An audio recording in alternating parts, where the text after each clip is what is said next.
আসসালামু আলাইকুম। আমি এখন অবস্থান করতেছি গাজীপুর সিটি কর্পোরেশন 53 নং ওয়ার্ড টঙ্গী কলেজ গেটের পাশে। এই যে বাউন্ডারি করা দেখতেছেন জায়গাটা, এই যে বাউন্ডারি 2.5 কাঠা।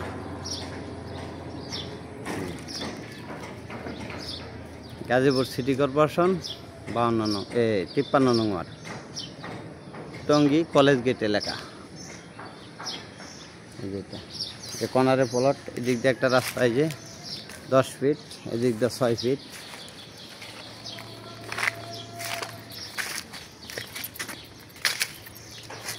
এই যে জায়গাটা একেবারে স্কোয়ার। এই যে গাজীপুর সিটি কর্পোরেশন 52 নং ওয়ার্ড।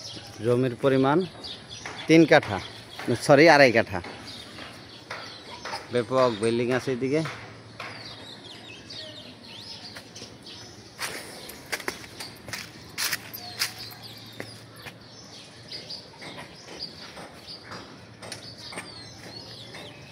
গাজীপুর সিটি কর্পোরেশন 53 নং ওয়ার্ড টঙ্গী কলেজ গেট এলাকা। জমির পরিমাণ 2.5 কাঠা। মালিক মূল্য প্যাকেজ 45 লক্ষ টাকা।